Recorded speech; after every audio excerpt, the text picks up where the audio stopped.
మన శరీరాన్ని పవిత్రపరచుకొని క్రీస్తు రక్తంతో పవిత్రపరచుకొని సంఘంలో చేర్చబడిన నాడు నుంచి కంఠంలో ప్రాణం పోయేంత వరకు కూడా నీవు పోరాడుతూనే ఉండాలి, సహిస్తూనే ఉండాలి. అవమానాలు, నిందలు, అపనిందలు ఇవన్నీ వస్తున్నప్పటికీ ఇవి మహాభాగ్యం అనుకోలు తప్ప సమస్యలు వచ్చాయి కాబట్టి దేవుని విడిచిపెడతామండి? విడిచిపెట్టకూడదు. ఎందుకంటే మనం ఈ క్రైస్తవులకు ఎందుకు వచ్చామో తెలుసా? రోగాలు పోవాలని, అర్థమైందా? సమస్యలు పోవాలని, పిల్లలు పుట్టాలని. ఈ శరీర సంబంధం వాడి కోసం మనం రాలేదండి. మనం అందుకోసం దేవుని నమ్ముకుంది. అందుకోసం కూడా దేవాది దేవుడు మహాపరలోకమందుల తండ్రి తన పరిశుద్ధమైన భక్తుల చేత రాయించి ఇచ్చిన గ్రంథం అందుకోసం కాదు. ఎందుకోసం తెలుసా? మనం దేవుడు విడిచిపెట్టి దేవునిలో నుండి భూమి మీదకి వచ్చిన మనం మరలా దేవుని చేరాలంటే ఇది మార్గము, బ్రతుకు పుస్తకము. ఈ బ్రతుకు పుస్తకాన్ని అనుసరిస్తూ ఇరుకు మార్గంలో ప్రవేశిస్తూ మనం ఆ లోకానికి చేరుకోవాలి. అందుకోసం దేవుడు కళ్ళలో కంటూ మహానుభుడు నీటిగా ప్రపంచాన్ని అంతటిని కూడా కాపాడుతూ సంరక్షిస్తున్న మహానుభుడు. అరచేతులు పెట్టుకుని ఇంక మాట చెప్పాలంటే ఈ ప్రపంచాన్ని దేవుడు ఎక్కడ పెట్టుకుని తెలుసా? అరచేతులు పెట్టుకుని ఆయన కనుసరల కింద ఉన్నాము కనుకనే మనము బ్రతికి పట్టకట్టగలుగుతున్నాము. నీటికి ఏ మనిషికైనా భయము కానీ భక్తి కానీ ఉందా? ఇది పుట్టాము కాబట్టి బ్రతకాలి కాబట్టి ఏదో చచ్చిపోతాం అనుకుంటే తప్ప అసలు చచ్చిపోయిన తర్వాత అసలైన జీవితం స్టార్ట్ అవుతుంది. కనుక ఆ ఉన్నతమైన లోకానికి వెళ్ళాలంటే ఎలాంటి ఒడిదుడుకులు అనుభవించాలి, ఎలా బ్రతకాలి, ఎలా బ్రతికితే మనం పరలోకి వెళ్తాము, ఈ ఇరుకు ద్వారా మనం ఎలా ప్రవేశిస్తే దేవుడు మనల్ని అంగీకరిస్తున్న విషయము మరి కొన్ని సంగతులు మన లోతుగా మన సోదరులు ప్రేమ్ కుమార్ గారు పంచుకుంటారు. ప్రార్థిస్తున్నామండి. మహోన్నతుడు మా ప్రియ పరలోకపు తండ్రి, యావత్ ప్రపంచాన్ని ప్రేమించి మీరు పరిచిన తండ్రి ఇరుకు ద్వారాన్ని బట్టి నాయన క్రీస్తు యేసు వారిని బట్టి మిమ్మల్ని స్తుతిస్తున్నాము తండ్రి. మరి ఈ మార్గంలోకి వచ్చిన మేము అందరము తండ్రి ఎలా ప్రవర్తించాలి, ఎలా పోరాడితే మేము పరలోకానికి చేరుకుంటాము అన్న విషయాలు తండ్రి మరి తమ్ముడు ప్రేమ్ కుమార్ గారు పంచుకొని చుండగా విని బుద్ధి నుండి జ్ఞానం ఉంది తండ్రి మా బ్రతుకు దిద్దుకొని మీరున్న లోకాన్ని చేరుకునే ఎంతవరకు తండ్రి నాయన ఇంకా కృపా కాపుదల భద్రత మాకు అందరూ కనిపించమని మనం మాట్లాడుతున్న తమ్ముడు ప్రేమ్ కుమార్ గారికి తండ్రి చక్కటి జ్ఞానాన్ని అనుగ్రహించండి. వినిచిన మాకు అందరికీ విని అర్థం చేసుకుని ఆ మాటల ప్రకారంగా ప్రవర్తించి భాగ్యాన్ని ప్రసాదించమని మరి కూడికి అంతటి దీవించమని అనుకుంటూ యేసుక్రీస్తు వారి శ్రేష్టమైన నామములో ప్రార్థించిన మా తండ్రి, ఆమేన్.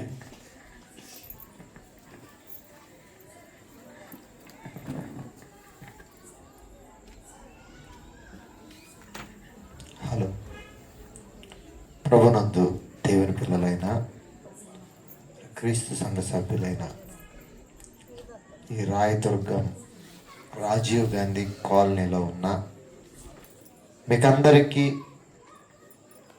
అదే విధముగా ఇక్కడున్న ప్రతి ఒక్కరూ ప్రత్యక్షంగా పరోక్షంగా వింటున్న మీకు కూడా ఆ యొక్క వందనాలు తెలియజేసుకుంటూ మరి అవకాశం ఉన్నవారు వచ్చి కూర్చోండి. ఇక్కడ విత్తబడుతున్నది దేవుని వాక్యమే. ఇక్కడ ఉన్న వారందరూ క్రైస్తవులే. అవకాశం ఉన్నవారు వచ్చి కూర్చొని వాక్యాన్ని విని మరి ఆశీర్వాదాన్ని పొందుకోవాల్సిందిగా కోరుకుంటూ, నిజంగా ఈరోజు చక్కటి విషయాన్ని మనం నేర్చుకోవడానికి ఖచ్చితంగా క్రైస్తవుడైతే తెలుసుకోవడానికి సరిపడిన మాటలు ఇరుకు ద్వారమున ప్రవేశింప పోరాడుడి. అసలు ఇరుకు ద్వారమున ప్రవేశింప పోరాడుడి అన్నది ఎవరు అనగానే మనకందరికీ గుర్తొచ్చేస్తారు, ఆయనే యేసుక్రీస్తు వారు. అసలు ఇరుకు ద్వారమున ప్రవేశింప పోరాడుడి అంటూ ఆయన దేని గురించి అక్కడ తెలియజేస్తున్నాడో ఒకసారి ఆ మాటను చూసుకొని ముందుకు వెళ్ళడానికి ప్రయత్నిద్దాం. మత్తయి గారు రాసిన సువార్త 7వ అధ్యాయము, మత్తయి గారు రాసిన సువార్త 7వ అధ్యాయము 13వ వచనముల్లో యేసుక్రీస్తు వారే మాట్లాడుతున్నారు. ఇక్కడ ఏంటంటే ద్వారమున ప్రవేశించుడి, నాశనమునకు పోవు ద్వారము నాశనమునకు పోవు ద్వారము వెడల్పును, ఆ దారి విశాలమునైన ఆ దారి విశాలమునై ఉన్నది, దాని ద్వారా ప్రవేశించువారు అనేకులు. జీవమునకు పోవు ద్వారము ఇరుకును, ఆ దారి సంకుచితమునై ఉన్నది. అంటే యేసుక్రీస్తు వారు అంటున్నారు ఏంటంటే, ఇరుకు ద్వారమున ప్రవేశించుడి. ఇంకొక చోట కూడా మాట్లాడుతూ యేసుక్రీస్తు వారే అదే సందర్భాన్ని గుర్తు చేస్తూ లూకా సువార్త 13వ అధ్యాయం 24వ వచనం. లూకా గారు రాసిన సువార్త 13వ అధ్యాయము. అక్కడ ప్రవేశించమని చెప్పాడు కదా, ఇరుకు ద్వారమున ప్రవేశించండి అని చెప్పాడు. అక్కడ ప్రవేశించడానికి నిజంగా ఈరోజు చక్కగా వినపడుతుంది కదా అందరికీ. మైకులు బాగున్నాయి, కొత్తగా కొన్నారు సంఘంలో ఉన్న సభ్యులు. లాస్ట్లో చెబుదాం. చాలా సంతోషం, ఎందుకంటే చక్కగా వినిపిస్తుంది. పోయినసారి పోయినసారి ఏం వినపడవు. ఓకే, ఇరుకు ద్వారమున ప్రవేశించమని చెప్పాడు కదా. మరి ఇరుకు ద్వారమున ప్రవేశించమన్న ఆయన ఎలా ప్రవేశించమంటున్నాడు? ఇరుకు ద్వారమున ప్రవేశించమంటే ప్రవేశించేద్దాం, కానీ ఆయన అంటున్నాడు లూకా సువార్త 13వ అధ్యాయం 24వ వచనములో, యేసుక్రీస్తు వారు ఆయన వెంబడిస్తున్న జన సమూహమును చూసి, ఆయనతో ఉన్న శిష్యులను చూసి, చూడండి, ఇరుకు ద్వారమున ప్రవేశించండి అనేదే చదివి ఆగిపోతే మనము అర్థం కాకపోయేది. కానీ ఏమంటున్నారు ఇక్కడ యేసుక్రీస్తు వారు? అనేకులు ప్రవేశింపజూచురు, ఇరుకు ద్వారమున ప్రవేశింప పోరాడుడి. అంటే ఇరుకు ద్వారమున ప్రవేశించాలంటే ఏం చేయమంటున్నాడంటే పోరాడాలి. ఇరుకు ద్వారంలో ప్రవేశించడానికి పోరాడాలా? మీకు అర్థం అవడానికి చెబుతాను. ఇంటిలో బట్టలు చిరిగిపోయాయి అనుకోండి. బట్టలు చిరిగిపోతే చిరిగిపోయిన బట్టలను కుట్టుకోవడానికి ఒక సూది, ఒక దారం తీసుకొని వస్తారు. సూదికి తగ్గ దారం తీసుకొస్తారా, లేకుంటే సూది కంటే పశువును కట్టేసే దారం తీసుకొస్తారా? ఎలాంటి దారంతో కట్టాలి అక్కడ? సూదిలో దూరే దారమే తేవాలి. ఆ దారము కూడా దూరడం కొద్ది కష్టంగానే ఉంటుంది. అదే పశువులకు కట్టే తాడును తీసుకొని వచ్చామనుకోండి, దూర్చగలమా? కష్టమా సులువా? చాలా కష్టం, అవునా? మరి ఇప్పుడు పరలోకానికి ప్రవేశించడం అందరు చాలా సులువనే చెప్పుంటారు మనకి ఇప్పటిదాకా. ఎందుకంటే నమ్మండి, విశ్వసించండి, క్రైస్తవుడు అవ్వండి, పరలోకాన్ని పట్టుకోండి. నమ్మితే చాలు. నమ్మితే రక్షణ మీదే. బాప్తిసం పొందితే రక్షణ మీదే. క్రైస్తవుడైతే రక్షణ నీదే. ఇదో చర్చకు వస్తే రక్షణ నీదే. నమ్మిన వారు, విశ్వసించిన వారు, క్రైస్తవులైన వారు ప్రవేశింప పోరాడుడి అన్నాడండి. దీనిని పేతురు గారు ఇంకా పైకి తీసుకెళ్లారు. పేతురు గారు యేసుక్రీస్తు వారు చెప్పిన మాటని కొద్దిగా పైకి తీసుకెళ్లారు. ఆ మాటను కూడా చూద్దాం. పేతురు గారు రాసిన మొదటి పత్రిక 3వ అధ్యాయం. పేతురు గారు రాసిన మొదటి పత్రిక 4వ అధ్యాయం 18వ వచనం. పేతురు గారు రాసిన మొదటి పత్రిక 4వ అధ్యాయం 18వ వచనం చూడండి. మరియు నీతిమంతుడే రక్షింపబడుట, చూడండి, నీతిమంతుడే రక్షింపబడుట దుర్లభమైతే భక్తిహీనుడును పాపియు ఎక్కడ నిలుతురు? భక్తిహీనుడు ఎక్కడికి వెళతాడు? పరలోకం వెళ్ళిపోతాడా? పరలోకం ఉందా? ఎక్కడికి వెళ్తాడు? ఎక్కడికి వెళ్తాడు? నరకానికే. పాపి పాపి నరకమా పరలోకమా? నరకానికే. ఎందుకంటే పాపం చేసిన వారిని పాతాళము పట్టుకొనను. అంటే భక్తిహీనుడు పాపి ఎక్కడికి వెళతారంటే మనమే చెప్పేస్తున్నాం. ఎక్కడికంటే నరకానికే, పాతాళానికే. మంచిదే. మరి నీతిమంతుడైన నీ స్థితి ఏంటి? ఆయన అంటున్నాడు, పేతురు గారే అంటున్నారు. ఏమంటున్నారు? మరలా చదవండి. మరియు నీతిమంతుడే రక్షించబడుట, నీతిమంతుడే రక్షింపబడుట దుర్లభమైతే. దుర్లభం అంటే కష్టం.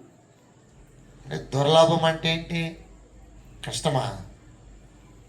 కష్టమేమో ఈజీగా చేసిచ్చాడు. దానికి అర్థం ఉంది ఏంటంటే అసాధ్యమైనది. ఏంటి? అసాధ్యం.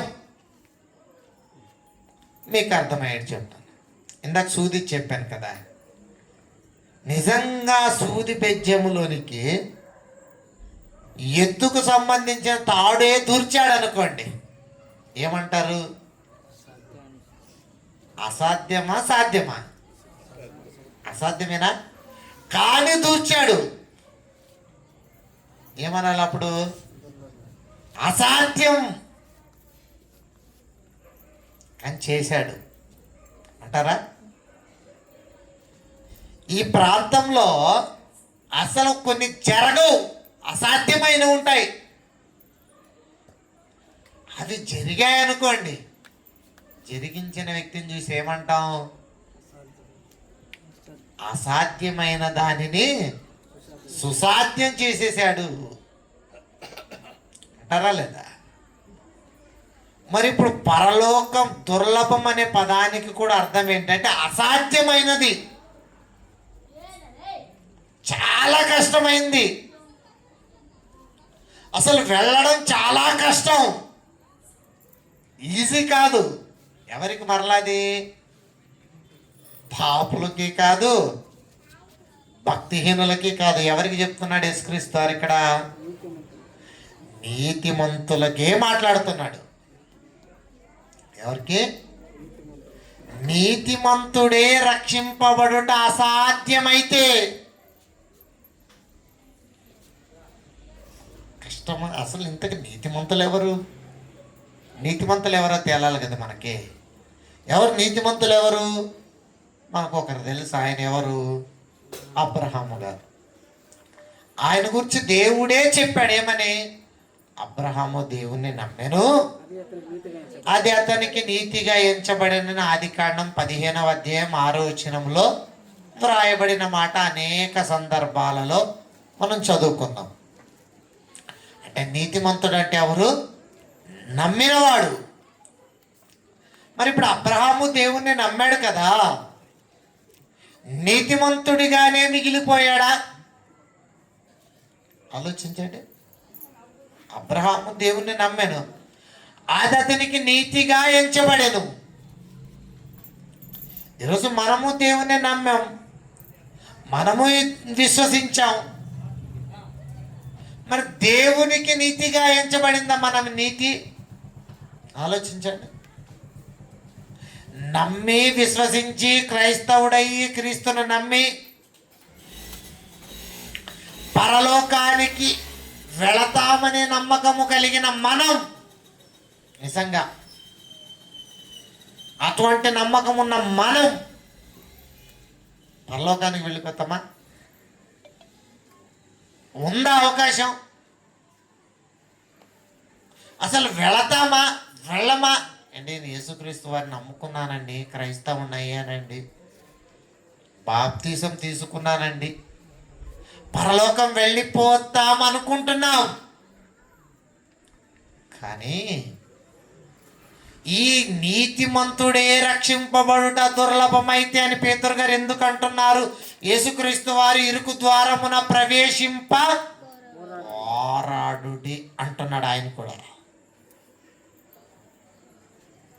దేంతో పోరాడాలి, ఎవరితో పోరాడాలి అంటే నీతోనే పోరాటం. చెప్తాను ముందుకు వెళ్తున్న కొలది. ఇంకా మరి ఇప్పుడు విశ్వసించాం, క్రైస్తవులమయ్యాం, బాప్తిస్మం పొందాం, పరలోకానికి వెళ్ళిపోతామా? ఎందుకంటే చాలా సంఘాలలో చాలామంది మీరు బాప్తిసం తీసుకోండి, మీ ఇంట్లో కష్టాలు ఉన్నాయా, పోతాయని చెబుతారు. మీరు క్రీస్తు దగ్గరికి రండి, అన్నీ పోతాయి, నిజంగానే పోతాయి. కానీ పోగొట్టుకోవడానికి వచ్చి తర్వాత కలిసిపోతారు. అలాంటి వారు కూడా ఉన్నారు. మరి బాప్తిస్మము పొంది క్రైస్తవుడయ్యి క్రీస్తును విశ్వసించిన మనమంతా వెళ్ళిపోతాము పరలోకం అండి. నీతిమంతుడే అన్నాడు కదా. చాలా ఓవర్ కాన్ఫిడెన్స్లో ఉంటారేమో, అందుకే చెప్పాల్సి వస్తుంది. చాలామంది నేను కాకపోతే ఇంకెవరు వెళ్ళిపోతారు, నాదే అనే ఓవర్ కాన్ఫిడెన్స్ ఒకవేళ ఉన్నాయేమో. ఆయన ముందే చెప్పేశాడు. కొరింథీయులకు రాసిన మొదటి పత్రిక 10వ అధ్యాయం 1వ వచనం నుంచి 3వ వచనం వరకు చూడండి. సహోదరులారా, ఈ సంగతి ఈ యొక్క రాజీవ్ గాంధీ కాలనీలో ఉన్న క్రైస్తవులందరూ తెలుసుకోవాల్సిన సంగతి ఇది. మీరు మాత్రం కాదు. అందుకే అందరికీ వినపడుతుందని అనుకుంటున్నాను నేను. సహోదరులారా, క్రైస్తవులారా, ఒక సంగతి తెలుసుకోవాలి. ఏంటంటే చదవండి ఇప్పుడు. అదేమనగా మన పితరులు, ఇజ్రాయేలీలకు కాదు మనకే, వారికి పితరులే మనకి పితరులే, మన పితరులందరూ మేఘము క్రింద నుండిరి, వారందరూ సముద్రములో నడిచిపోయిరి, వారందరూ మోషేను బట్టి మేఘముల్లోను సముద్రముల్లోను బాప్తిస్మము పొందిరి. అందరూ ఎవరిని బట్టి బాప్తిస్మం పొందారట? మోషే. ఎంతమంది? అందరూ. ఎక్కడైనా కొందరే బాప్తిస్మం పొందిన వారు ఉంటారు. అందరూ పొందరు. భార్య తీసుకుంటే భర్త తీసుకోడు, భర్త తీసుకుంటే భార్య తీసుకోదు, భర్త భార్య తీసుకుంటే పిల్లలు తీసుకోరు. అవునా? కానీ అక్కడ అలా కాదు. అందరికి ఒకేసారి బాప్తిస్మం అయిందా? అయిపోయింది. మరి బాప్తిస్మం అయిపోయిన తర్వాత ఏముంటుంది? ప్రతి ఆదివారం ఏముండాలి? రొట్టె ద్రాక్షలు. దాని గురించి కూడా మాట్లాడుతున్నాడు. ముందుకెళ్దాం, చదవండి. అందరూ ఆత్మ సంబంధమైన ఒకే ఆహారం. అవునా కదండి? ప్రపంచములో క్రీస్తును నమ్మిన క్రైస్తవులంతా ఇశ్రాయేలీలే కాదు. ఇశ్రాయేలీలు మన్నా తిన్నారు లేదా మన్నా? ఏంటది? దేవదూతల తినే మన్నా, ఆత్మ సంబంధమైన ఆహారం. మరి ఈరోజు తినట్లేదా? ఈరోజు తినట్లేదు ఆత్మ సంబంధమైనది ఆహారం. ఏ ఆహారం తింటున్నాం ఈరోజు? ఆత్మ సంబంధమైనది. ప్రపంచములో క్రీస్తును నమ్మిన క్రైస్తవులంతా ఏ ఆహారం? ద్రాక్షారసం, క్రీస్తు శరీరం తినట్లేదండి అందరూ. లేదండి మా సంఘం వాళ్ళు తినరండి, మీ సంఘం వాళ్ళు తింటారండి అనేవాళ్ళు ఎవరైనా ఉన్నారా? లేరా? ఉన్నారా? అందరూ. నిజమేనా? మరి అందరూ తింటున్నారు కదా. చదవండి ఇప్పుడు ముందుకి. అందరూ ఆత్మ సంబంధమైన ఆహారము భుజించిరి. ఆహారం, క్రీస్తు శరీరం, క్రీస్తు రొట్టె తీసుకున్నారు కదా. నెక్స్ట్ చూడండి. అందరూ అందరూ ఆత్మ సంబంధమైన ఒకే పానీయం. నువ్వు ద్రాక్ష రసమే, నేను ద్రాక్ష రసమే. అవునా? లేకుంటే మనం ద్రాక్ష రసం తీసుకుంటే వాళ్ళ మీద నీళ్ళు తాగుతారా? ఏం తాగాలి? ద్రాక్ష రసమే. ఒకటేనా? ఒకటే. అందరూ ఒకటే ఆహారం, అందరూ ఒకటే పానీయం. ఏలయనగా అందరూ తమ్మును వెంబడించిన ఆత్మ. వారు బండలోనిది త్రాగారు, మనము క్రీస్తునే త్రాగుతున్నాం రక్తంగా, ద్రాక్షరసంగా. వారు మన్నాను తిన్నారు, మనము క్రీస్తు శరీరాన్ని తీసుకుంటున్నాం రొట్టె రూపంగా. తీసుకున్నాం కదా, క్రైస్తవులం అయ్యాం కదా. అయితే నెక్స్ట్ అయితే ఎవరిలో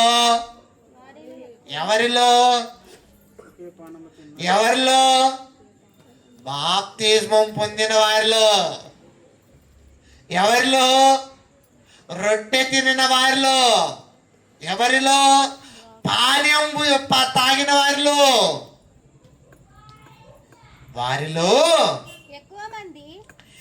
ఎక్కువ మంది అంటే ఎలా లేరట? ఉండకపోయి దేవునికే, మోషే గారికి కాదు, మోషే గారికి విరోధంగా కాదు. ఎవరికి? అబ్బా అంటే బాప్తిస్మం పొంది రొట్టె ద్రాక్ష రసం తీసుకొని క్రైస్తవుడై ఎవరికి ఇష్టడిగా లేడన్నమాట? దేవునికి ఇష్టడిగా లేడు. దేవునికి ఇష్టడిగా లేకపోతే దేవుడు ఏం చేస్తాడు? ఇక్కడ ఏం చేస్తాడండి? అరణ్యములో చంపాడు. ఈరోజు మనల్ని చంపుతాడు ఇది ఒకరోజు. అరణ్యంలో కాదు, ఇంట్లో చచ్చిపోవచ్చు, రోడ్డు మీద చచ్చిపోవచ్చు. అన్నా కదా, కూర్చుంటే చచ్చిపోవచ్చు, పడుకున్నా చచ్చిపోవచ్చు, హార్ట్ స్ట్రోక్తో చచ్చిపోవచ్చు, రోగంతో చచ్చిపోవచ్చు, బండి అయినా గుద్దొచ్చు. ఎట్లా పోతామో ఎవరికి తెలీదు. వారికి పాము వస్తే మన కారు వస్తుంది, వారికి కోపం వస్తే దేవునికి, వారి కోపం దేవుని కోపం వారి మీద వస్తే మన మీద ఏదో విధంగా కోపం వస్తుంది. అంటే ఎక్కువ మంది తక్కువ కాదు. మీరు ఆలోచించండి, ఈ చుట్టుపక్కల అందరూ క్రైస్తవులే, అందరూ క్రీస్తు నమ్మిన వారే, అందరూ వాక్యం తెలిసిన వారే. కుటుంబములో ప్రార్థన అన్నప్పుడు ఎక్కువ మంది ఉంటున్నారా, తక్కువ మంది ఉంటున్నారా? తక్కువలో తక్కువ. ఇంకా అంటే దేవునికి ఇష్టలుగా ఉన్నారంటారా? ఆలోచించండి మరి. ఇక్కడ దేవునికి ఇష్టడిగా బ్రతుకుతున్నారంటారా? అదే పెళ్ళి అవనివ్వండి, ఇక్కడ అక్కడి నుంచి అక్కడ వరకు స్టేజ్ ఉంటుంది, చీరలు ఉంటాయి, ఎవరికి ఇష్టం అన్నమాట ఇక్కడ? ఎవరికి ఇష్టం? మనిషిని చూసైనా వస్తున్నాడు కానీ దేవుణ్ణి చూసి రావట్లేదు. అందరూ ఒకే పానీయం చేసినప్పుడు, అందరూ ఒకటే ద్రాక్షరసం తీసుకున్నప్పుడు, అందరూ ఒకే ఆత్మను వెంబడిస్తున్నప్పుడు ఎందుకు ఈ భేదాలు? పరలోకానికి వెళుతున్నారా, దేవునికి ఇష్టలుగా ఉంటున్నారా అంటే దేవుడు చెప్పేశాడు ఏంటి? ఎక్కువ మంది దేవునికి ఇష్టలుగా ఉండక పోయిరి గనుక ఇదిగో వాళ్ళని అరణ్యంలో చంపేశాను గనుక ఇప్పుడు మీరేం చేస్తారంటే, క్రైస్తవులారా, కొరింథీయులారా, ఈ రోజున ఇక్కడున్న వాళ్ళారా అంటున్నాడు ఆయన. చదవండి ముందుకి. వారు ఆశించిన ప్రకారం, వారు నడుచుకొనిన ప్రకారం, వారు జీవించినట్టుగా మనము చెడ్డ వాటిని ఆశించకూడదు. అంటే ఇప్పుడు మనం ఏం చేయాలన్నమాట? చాలా జాగ్రత్తగా బ్రతకాలి. క్రైస్తవుడయ్యాను, బాప్తిసం తీసుకున్నాను, రొట్టె ద్రాక్ష రసంలో చేయి వేస్తున్నాను, పరలోకం నాదే అనే ఓవర్ కాన్ఫిడెన్సే వద్దంటున్నారు. ఎందుకంటే ఎక్కువ మంది ఏమైపోయారు? ఇష్టలుగా లేరు. ఇష్టలుగా లేరు. ఏమైపోయారు? బాప్తిస్మం పొందినా, క్రీస్తు శరీరములో, క్రీస్తు రక్తములో పాలిభాగస్తులైనా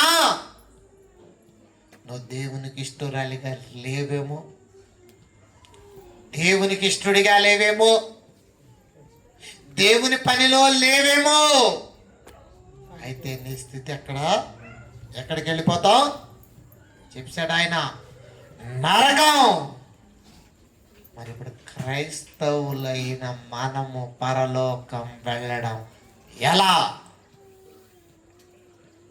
చాలా ఇరుకు కదండి. ఇప్పుడు బాప్తిస్మం పొందితే బాగుండండి, వెళ్ళిపోయేదాన్ని అంటే ఈజీ, మునిగి లేస్తే అయిపోయింది. అవునా? రొట్టె ద్రాక్షరసం తీసుకుంటే పర్లేదండి, వెళ్ళిపోతానంటే ఇంకా ఈజీ. ఆదివారం ఆరాధనకి వెళ్తే చాలు, రొట్టె ఉంటుంది, ద్రాక్షరసం ఉంటుంది, నీ ముందుకే వస్తుంది, టాక్కన వేసేసుకుంటే టాక్కన టానిక్లో అయిపోతుంది, అయిపోయింది. ఈజీ పరలోకం. అంత ఈజీగా దేవుడు ఎందుకు ఇస్తాడు మనకి? ఆయన ఈజీగానే ఇవ్వాలనుకున్నాడు, మనమే కష్టం చేసుకుందాం. ఇప్పుడు ఇరుకు ద్వారమును ఏం చేయాలి? మనము ప్రవేశింప పోరాడుడి. దేనితో పోరాడదని చెప్పండి? జుట్లు పట్టుకుంటారా? పోరాటం. ఎందుకంటే ఇళ్ళలో ఉంటాయి ఈ పోరాటాలు, బంధువుల దగ్గర ఉంటాయి పోరాటాలు. దేనికి? ఏదో ఒక పోరాటం పెట్టుకోవాలి, ఇక్కడ మనశ్శాంతి ఉండదు, కాలం గడవదు. మరి ఇప్పుడు దేంతో పోరాడాలి? మనమంతా దేంతో పోరాడాలి? ఎవరితో పోరాడాలి? పిల్లరా, అది కూడా దేవుడే చెప్పాడు. ఎందుకంటే మనం అందరితో పోరాడతామని, అందరితో కాదు పోరాడవలసింది క్రైస్తవుడిగా. నువ్వు పరలోకానికి వెళ్ళిపోవాలంటే, నీకు పరలోకం దేవుడు ఇవ్వాలంటే నువ్వు ఎలా ఉండాలో తెలుసా? బాప్తిస్మము పొంది, క్రీస్తు నమ్మి, రొట్టె ద్రాక్షరసంలో చేతులు వేసిన నువ్వు, నేను ఆయన దగ్గర ఎలా ఉండాలనుకున్నాడంటే, యోహాను గారు రాసిన మొదటి పత్రిక 3వ అధ్యాయము 21వ వచనం. యోహాను గారు రాసిన మొదటి పత్రిక 3వ అధ్యాయము 21వ వచనం. ప్రియులారా, ప్రియులారా, క్రైస్తవులారా, మన హృదయము బయట వాళ్ళ మీద వద్దు. ఎవరి మీద? మన మీదే. దోషారోపణ చెయ్యని ఎడల అంటే మన హృదయం ఏం చేస్తుంది అన్నమాట? మన హృదయం, భార్య హృదయం భర్త మీద దోషారోపణ చేయదు. భర్త హృదయం భార్య మీద దోషారోపణ చేయదు. అప్పుడప్పుడు భార్య భర్త మీద దోషారోపణ చేయాలనుకునేది అనుకోండి, తల్లి దగ్గర, తండ్రి దగ్గర, బంధువుల దగ్గర భర్త గురించి ఏదో తెలిసిందో తెలియందో కంప్లైంట్ రూపంలో చెబుతూ ఉంటుంది, దోషారోపణ. అవునా? లేదా మనమంటే పడని వాళ్ళు, గిట్టని వాళ్ళు మన మీద వేరే వాళ్ళకి దోషారోపణ చేస్తూ ఉంటారు, నేరాలు మోపుతుంటారు, చెడు చెబుతూ ఉంటారు. అవునా? దేవుని దగ్గర వేరే వాళ్ళు మోపట్లేదు మన నేరాలు. ఎవరు మోపుతున్నారండి? ఎవరు పట్టిస్తున్నారు దేవునికి మనల్ని? మన హృదయము మన మీద దోషారోపణ చెయ్యని ఎడలా. అంటే ఈరోజు మన హృదయాలు ఎలా మారిపోయాయి అన్నమాట? మన హృదయాలు ఎలా మారిపోయాయి? ఇర్మియా గ్రంథము 17వ అధ్యాయము 9వ వచనం. ఇర్మియా గ్రంథము 17వ అధ్యాయం 9వ వచనం. ఎలా మారిపోయాయి చూడండి మన హృదయాలు. హృదయము అన్నిటికంటే మోసకరమైనది, అది ఘోరమైన. అన్ని అంటే చెయ్యి కంటే, కాలు కంటే, నోరు కంటే నీ హృదయం ఘోరం. నీ యొక్క మాట కంటే హృదయం ఘోరం. అంటే హృదయం ఘోరం ఏంటండి అంటే హృదయములో నిండితేనే బయటకు వస్తాయి. హృదయం మన బిందె నిండితేనే కిందికి పొరలుతాయి. బిందెలో నీళ్ళు ఉంటాయా? ఉంటాయి. ట్యాంకులో నీళ్ళు ఉంటాయా? ట్యాంక్ నిండితేనే కిందికి వస్తాయి. ట్యాంకులో ఉన్నాయి లేదు నీళ్ళు. ఈ హృదయం అనే ట్యాంకులో కూడా ఉన్నాయి. ఎన్ని ఉన్నాయి? యేసుక్రీస్తు వారు చెప్పారు. ఒకసారి చూద్దామా? మత్తయి సువార్త మార్కు సువార్త 7వ అధ్యాయం అనుకుంటా 21వ వచనం చూడండి. 7వ అధ్యాయం 21వ వచనం.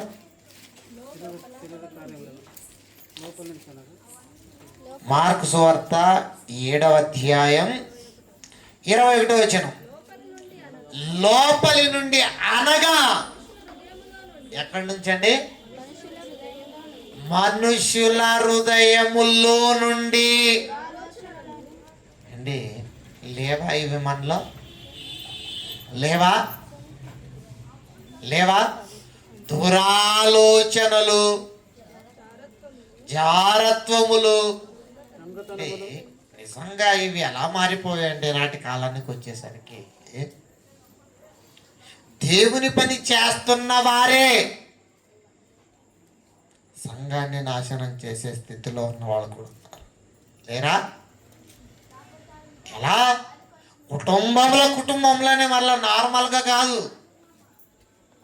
ఎలా చేస్తారన్నమాట?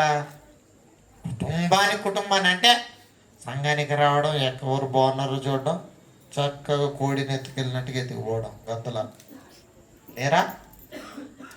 చూస్తున్నాం ఈరోజు సమాజంలో క్రైస్తవుల మధ్య కొన్ని చోట్ల. లేరా? ఉన్నారు. వెళతారా? అందుకే యేసుక్రీస్తు వారు చెప్పారు ఏంటో తెలుసా? హృదయములో నుండి అనగా జారత్వము, దొంగతనము, నరహత్య, వ్యభిచారము, లోభము, చెడుతనము, కృత్రిమము, కామ వికారము, మత్సరము, దేవదూషణ. పేరుకే సన్మానం, లోపలంతా దూషణ. దేవదూషణయు, అహంభావమును, అనేకం, అవివేకం, అనేకం ఉన్నాయి. ఇంకా వస్తున్నాయా లేదా?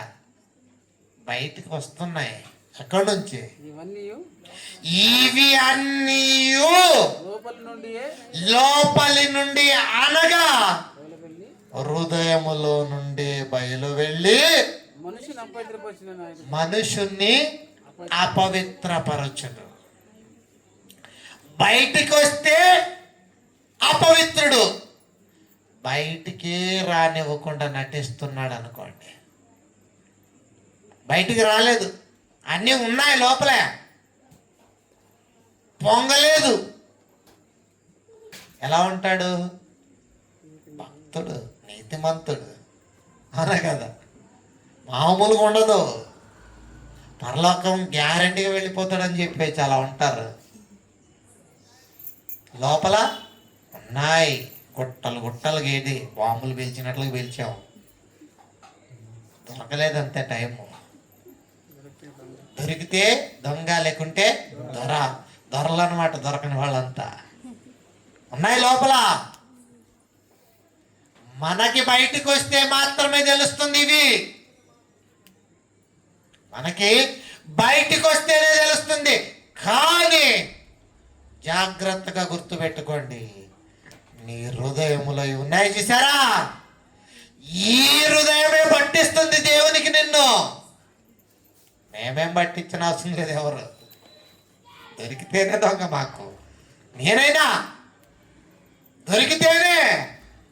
కానీ దేవునికి, దేవుడు కూడా పట్టుకోండి నిన్ను. ఎందుకు వదిలేశాడు ఆయన? క్షమిద్దాం. నిన్ను క్షమించాలనే వీటన్నిటి నుంచి యేసుక్రీస్తు వారు వచ్చారు కదా. నీ కొరకు సిలువ ఎక్కారు, నీ కొరకు ప్రాణం పెట్టారు, నీ కొరకు రక్తం కార్చారు, నీ కొరకు శరీరాన్ని బలి చేశారు.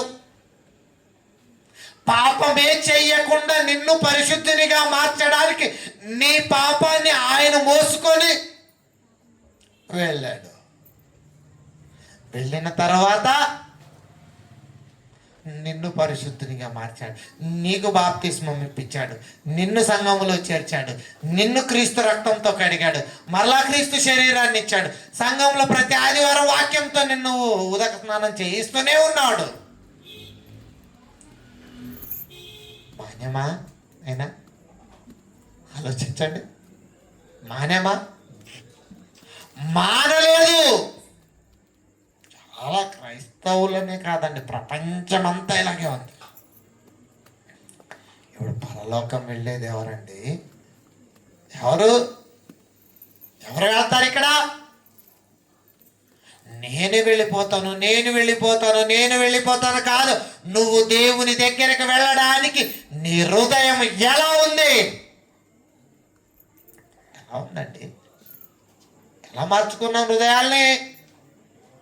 బోర్డర్లు గీసేస్తున్నాం దేవుని దగ్గరికి వెళ్ళడానికి కూడా. మనం వాక్యానికి కూడా బోర్డర్లే. పరలోకం వెళ్ళిపోతామా? పరలోకం దేవుడు ఇచ్చేస్తాడా? మత్తయి సువార్త చూడండి, 23వ అధ్యాయం 27వ వచనం. అయ్యో వేషధారులైన శాస్త్రులను ఎవరు వీళ్ళు? మరలా బోధకులు, పరిసయ్యులు. చూడండి ఎలా ఉన్నారటండి. సమాధి ఎలా ఉంటుంది? ఎలా ఉంటుందండి? తెల్లగా చక్కని మెరుస్తుంటది రాత్రి కూడా. అవునా కదండి? గ్రానైట్ ఇప్పుడైతే, అప్పుడు సున్నం వేసుక్రీస్తారు కాలానికి. ఇప్పుడు గ్రానైట్ పెట్టి పెద్ద సిలువ పెడతారు. ఏంటి? సమాధి. కానీ మనిషి కూడా నేడు సమాధే. బయట ఎలా ఉందండి సమాధి? అబ్బాబాబా గ్రానైట్ ఏమి వేసాడండి. తాత మీద ఎంత ప్రేమో. బ్రతుకున్నప్పుడు అన్నం కూడా పెట్టరు. అవునా? బ్రతికున్నప్పుడు లేదు, గ్రానైటే. ఎందుకు? మనవాడు ఎంత ప్రేమో. అవునా? ఈరోజు మన జీవితాలు కూడా, క్రీస్తును నమ్మిన వారి జీవితాలు కూడా సేమ్ అలాగే ఉన్నాయండి. ఎలా ఉన్నాయంటే, పైన సమాధి, పైన గ్రానైట్, లోపల చదవండి ఎలా ఉందో చెప్తారు చూడండి. ఇప్పుడు అవి వెలుపల శృంగారము, అవి వెలుపల లోప శృంగారం. అబ్బబ్బబ్బా, ఇల్లు కూడా అంత బాగా కట్టించారు, అలా ఉన్నాయి. కానీ లోపల లోపల చచ్చిన వారి ఎముకలతోను, చూడండి, చచ్చిన వారి ఎముకలతోను, సమస్త కల్మషముతోను నిండి ఉన్నవి. దాన్ని నిండిపోయిందటండి. హృదయమే శరీరాన్ని ఉపమాన రీతిగా చూపిస్తూ మన హృదయాన్ని పోలుస్తున్నారు అక్కడ ఆయన. అలాగే మీరు వెలుపల, మీరు మనమే, వెలుపల వారు మనము, అందరూ వెలుపల మనుషులకు నీతి బంగారము. వెలుపల ఎలా ఉంటాం? బంగారం, ఖరీదైన చీర అనగా ఆదివారం వచ్చేటప్పుడు ఎలా వస్తాం? చిరిగిపోయిన బట్టలతో ఎవరైనా వస్తారా? మాసిపోయిన బట్టలతో వస్తారా? లేదే, ఎలా వస్తాం? ఆ బట్టలు చూసే చెప్పాలి నా అంత విశ్వాసరాలు లేదని. నా అంత భక్తి ఎవరికి లేదు, నా అంత విశ్వాసం ఎవరికి కానీ లేరు ఇక్కడ. అవునా కదండి? కానీ లోపల మీరు వెలుపల మనుషులకు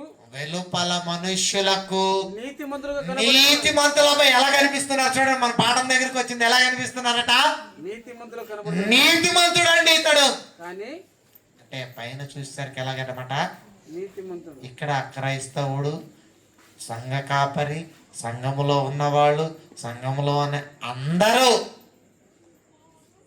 పాస్టర్ గారు అలా ఉండరండి, లేకుంటే పిల్లలు అలా ఉండరండి, పెద్దలు అలా ఉండరండి లేదు. ప్రపంచంలో 99% ఇలాగే ఉందండి. లేదా లేదా ఉన్నారండి ఇలాగే. ఇదే స్థితి మనుషులకు నీతిమంతులుగా కనబడుతున్నారండి.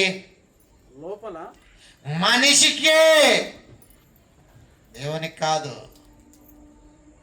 మనిషికి నీతిమంతులుగా కనిపించడానికే ప్రయత్నిస్తున్నారు, కానీ దేవునికి నీతిమంతుడుగా,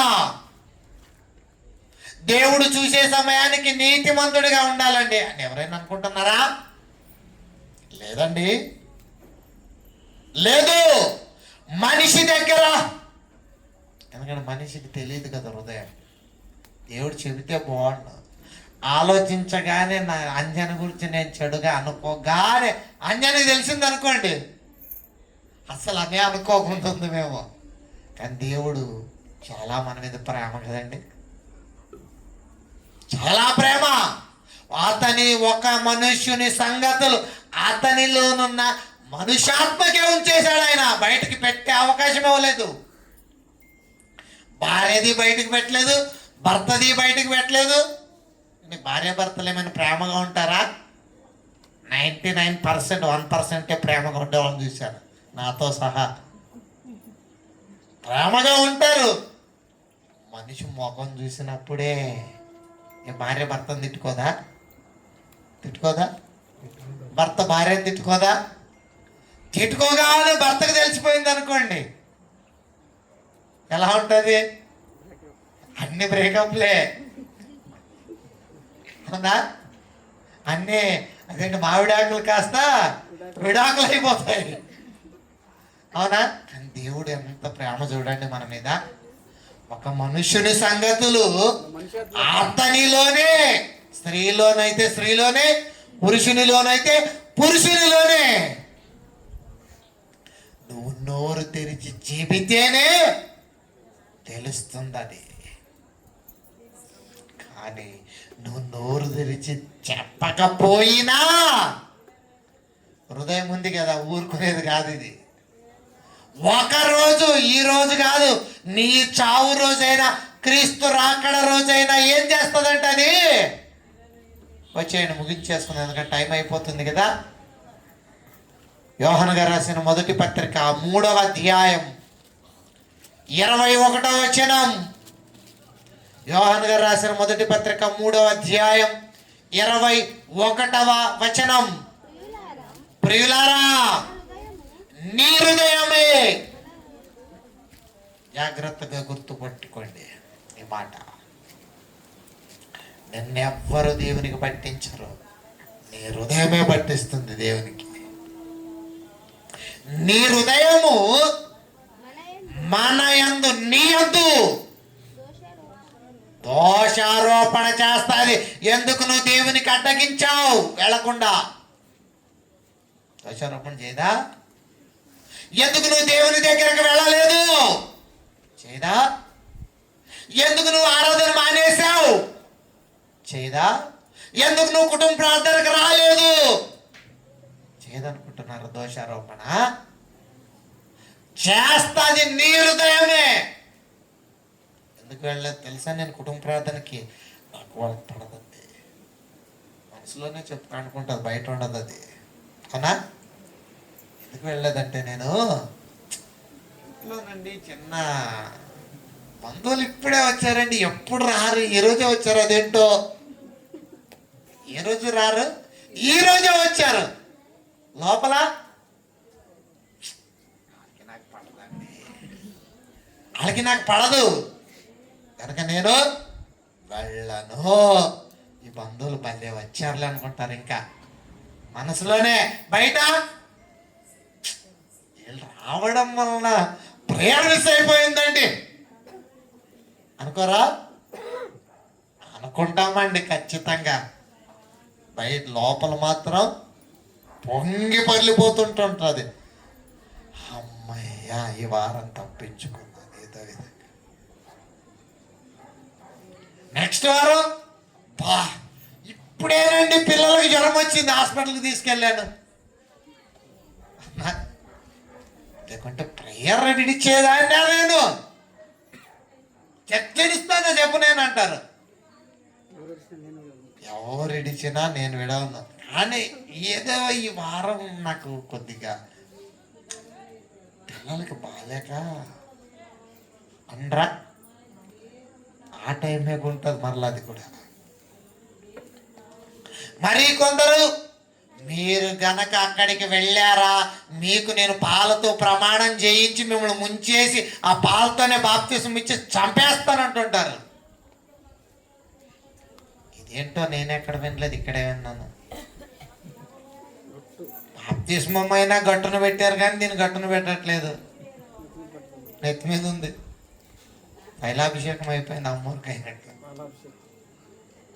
అంటే దేవుని దగ్గరికి వెళ్ళడానికి ఎన్ని ఆటంకాలు వచ్చినా ఖచ్చితంగా గుర్తుంచుకోవాలి, మనమంతా మన హృదయమే పట్టించేస్తా దేవునికి, వేరేదేది లేదు.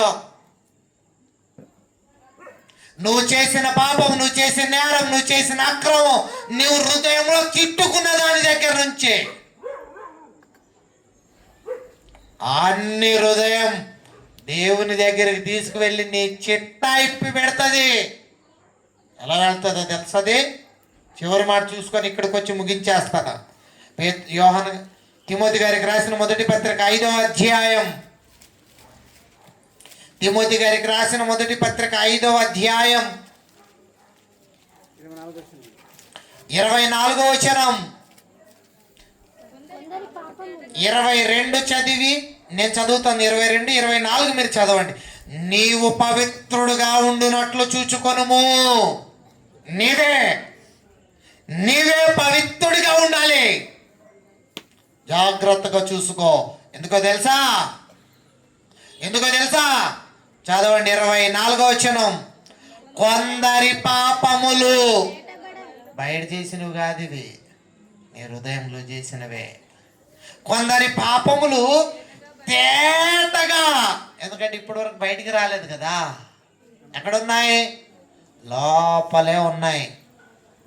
లోపలే కొందరి పాపములు తేటగా బయలుపడి న్యాయపు తీర్పునకు ముందు, అంటే నీకంటే ముందు ఏది వెళ్తుంది అనమాట? నీ హృదయములో పవిత్రంగా లేకపోతే, నీ హృదయంలో దోషం ఉంటే, నీ హృదయంలో అపరాధం ఉంటే, నీ హృదయంలో దుష్టత్వం ఉంటే ముందు వెళ్ళిపోతుంటుంది. అదేంటి? తేటగా, మసక కూడా కాదు, మరలా తేటగా వెళ్ళిపోతుంది. మరికొందరి పాపాలు వెంటే వెళ్ళుచున్నవి. వెంటే వెళ్ళాలి, ఎందుకంటే తప్పించుకొని వెళ్ళిపోతాడేమో. అవునా కదా? రౌండ్ అప్ చేసేసాయి. వీటి వెనకాలే పోవాలి, నేను వీడికంటే ముందు పోకూడదు. వెనకాల పోతేనే స్కూల్కి పోతాడు, లేకుంటే తాక్కని తప్పించుకుంటాడేమో. మనకు కూడా అలాగే ఉన్నాయి చూడండి. కొందరివే ముందు వెళ్ళిపోయి దేవునికి అప్పగించేసాయి, మరి కొందరివి ఇలా చేయి పట్టుకొని రోడ్డు దాటిస్తున్నట్టుగా దాటిస్తుంది చూడండి. వెంట మరి ఇలా వెళ్తున్నప్పుడు మన హృదయం ఎలా ఉంచుకోవాలి? పవిత్రంగా ఉంచుకోవాలి. చాలా కష్టమా సులువా అండి ఇది? అంటే కష్టమా సులువా? ఇరుక విశాలమా? ఇరుకండి. హృదయము చాలా ఇరుకులో ఉంది. పోరాడాలా లేదా ఇప్పుడు హృదయం? ఇరుకు ద్వారమున ప్రవేశింప పోరాడుడి. పోరాడు. ఇప్పుడు ఎవరితో? భర్తతో కాదు, నీ హృదయంతో పోరాడు. భార్యతో కాదు, నీ మనసుతో పోరాడు. ఇక్కడ పోరాటం వదిలేసి బయట పోరాటాల్లోకి వెళ్ళిపోతాం మనం. అవునా కదా?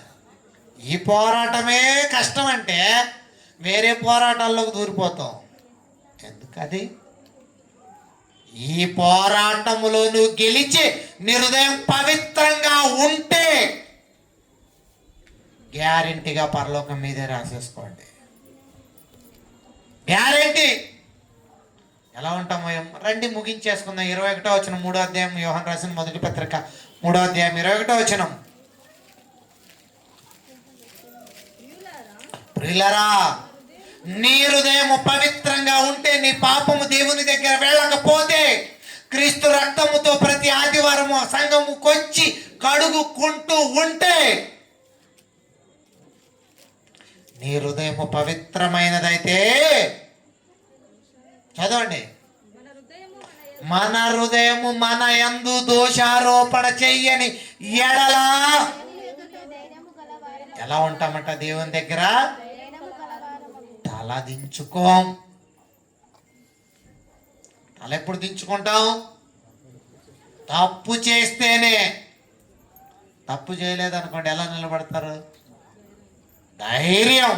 అవునా? లేదా తప్పు చేయకపోయినా తల దించుకుంటారా? తప్పు చేయలేదు, నేనెందుకు తల దించాలి? అవునా కదా? చిన్నడవని, పెద్దోడవని, ముసలోడవని, ఎవరైనా అవని, నాకేంటి? నేను తప్పు చేయలేదు, నేనెందుకు తల దించుకోవాలి, నేనెందుకు దెబ్బలు తినాలి అంటారా? మరి దేవుని దగ్గర ఈ ధైర్యం మీకుంటుందా?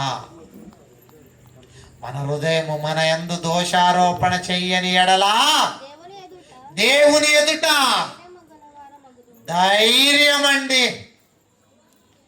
మరి అటువంటి ధైర్యాన్ని సంపాదించుకోవడానికి హృదయముతో పోరాడతారు. లేదా హృదయానికి బానిసైపోయి బాప్తిస్మం పొంది క్రైస్తవుడయ్యి క్రీస్తుని విశ్వసించి కూడా దేవునికి ఇష్టలుగా ఉండగా నశించే స్టేజ్కి వెళ్ళిపోతామా? ఆలోచించుకోండి. నమ్మి నీతిమంతులమయ్యాం. నీతిమంతులమైన మనము, నీతిమంతుడే రక్షింపబడుట ఇంత కష్టమైతే పాపి పరిస్థితి ఏంటి? కనుక ఈరోజు మనం నమ్మిన మనము, మనలను దేవునికి పట్టించే సాధనం మన హృదయమే కనుక దేవునికి ఎప్పుడు దూరం కాకండి. మీ హృదయాన్ని ఎప్పుడు దేవుని ఎదుట పరిశుద్ధమైనదిగా, నిర్దోషమైనదిగా ఉంటే హృదయ శుద్ధి గల వారు ధన్యులు. అప్పుడు దేవుణ్ణి ధైర్యంగా చూస్తారు ముఖాన్ని ఎత్తి. లేదా తల దించుకొని అలా పాతాళానికి వెళ్ళిపోవడమే. కనుక ఇరుకు ద్వారమున ప్రవేశింప పోరాడతారా? మీరు పోరాడండి. అనేకులు పోరాడడానికి, దేవుని దగ్గరికి రావడానికి నిన్న వారందరూ ఆలోచిస్తారని కోరుకుంటూ చిన్న ప్రార్థన చేసుకుందాం. తల వంచండి. మహాపరిశుద్ధుడా, కృపా కనికరముల తండ్రి, దేవా, ఇదిగో తండ్రి, ఇరుకు ద్వారం అంటే ఏదేదో అనుకుంది లోకం, కానీ మా హృదయము మీరు వచ్చి నివసించడానికి చాలా ఇరుకైపోయింది. అందుకే పరలోకం మేము రావాలంటే ఇరుకు ద్వారమున ప్రవేశించాల్సిందే, పోరాడాల్సిందే అని చెప్పారు. అది మా హృదయంతోనే పోరాడాలి, పాపముతోనే పోరాడాలి. దానిని ఓడించే వారిగా మేమందరం మారాలి.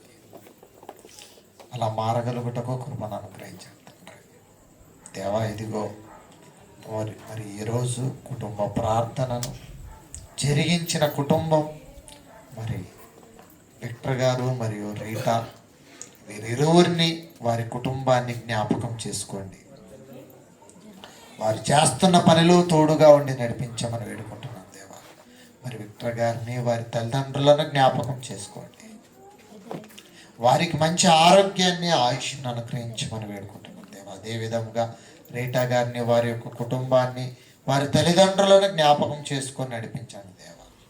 వారికి కూడా మంచి ఆయుష్ను, ఆరోగ్యాన్ని అనుగ్రహించండి. తన కుటుంబం ద్వారా ఇంతటి చక్కటి వాక్యాన్ని విన్న అనేకుల హృదయాలు తెరవబడి మారు మనసు పొందగలుగుటకు కృపను అనుగ్రహించి, మరి ఇంత చక్కటి వాక్యాన్ని మరి చక్కటి వాతావరణాన్ని మాకు కలిగించి నడిపించినందుకు చాలా కృతజ్ఞతలు దేవా. తండ్రి, ఇదిగో తండ్రి, ఈ యొక్క కుటుంబం విషయమై మీ సన్నిధిన ఒక చిన్న విన్నపం మీ యొక్క సన్నిధిలో, ఈ యొక్క కుటుంబ ప్రార్థనలో విన్నవించుకుంటున్నాం. మీ చిత్తాన్ని బట్టి మీ కుమార్తెకు, మీ కుమారుడికి చక్కటి గర్భఫలాలను అనుగ్రహించమని వేడుకుంటున్నాను దేవా. ఎందుకంటే దానిని ఇవ్వవలసింది మీరే. చెట్టు ఫలమే బాహుగా ఇచ్చారు ఇంటి ముందు, గర్భఫలాన్ని కూడా అనుగ్రహించమని వేడుకుంటున్నాను దేవా. మీరు ఇస్తారని నమ్ముతూ మరి తండ్రి, వారి కుటుంబం అంతటిని కాచి కాపాడండి. అదేవిధముగా సంఘంలో ఉన్న సంఘ పెద్దలను, వారి కుటుంబాలను కూడా జ్ఞాపకం చేసుకోండి దేవా.